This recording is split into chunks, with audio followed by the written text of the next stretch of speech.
যদি আপনি কোনো দলকে ভালোবাসেন বা কোনো দলের সদস্য হয়ে থাকেন তাও সমস্যা নাই, কিন্তু অন্য ভাইকে কাফের মনে করি আমরা। আমার রিকোয়েস্ট এতটুকু, অন্য ভাইকে কাফের মনে করি আমরা, সেও মুসলিম। আর এই অ্যারোগেন্সিটা কিন্তু ইবলিসের অ্যারোগেন্সি। ইবলিস বলেছিল না, জানা খায়রুম মিন, আমি তো তার চেয়ে উত্তম। খালাকতানি মিন নার, আমাকে আল্লাহ আপনি সৃষ্টি করেছেন আগুন দিয়ে, ওয়া খালাকতাহু মিন তিন, আদমকে সৃষ্টি করেছেন মাটি দিয়ে, আমি কেন ওকে সিজদা করতে যাব? এই যে এটাকে কি বলে, অ্যারোগেন্সি, অহংকার, উদ্ধত আচরণ। এই আচরণের কারণেই তো সে শয়তান হয়ে গেল।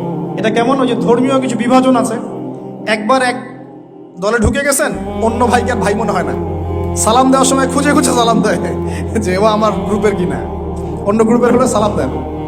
এই ন্যারো মাইন্ডেড মানসিকতা ত্যাগ করতে বলছে।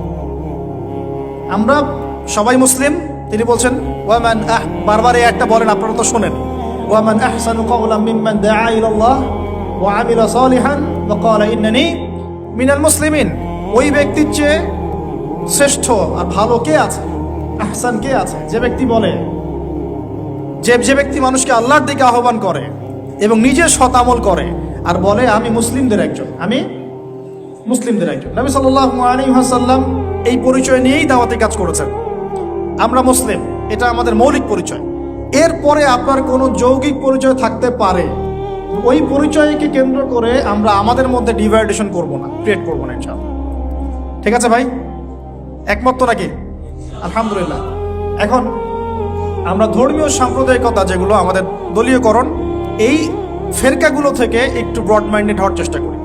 যদি আপনি কোনো দলকে ভালোবাসেন বা কোনো দলের সদস্য হয়ে থাকেন তাও সমস্যা নাই, কিন্তু অন্য ভাইকে কাফের মনে করি আমরা।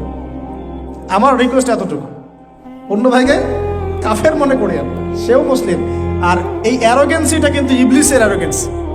ইবলিস বলেছিল না, জানা খায়রুম মিন, আমি তো তার চেয়ে উত্তম। খালাকতানি মিন নার, আমাকে আল্লাহ আপনি সৃষ্টি করেছেন আগুন দিয়ে, ওয়া খালাকতাহু মিন তিন, আদমকে সৃষ্টি করেছেন মাটি দিয়ে, আমি কেন ওকে সিজদা করতে যাব? এই যে এটাকে কি বলে, অ্যারোগেন্সি, অহংকার, উদ্ধত আচরণ।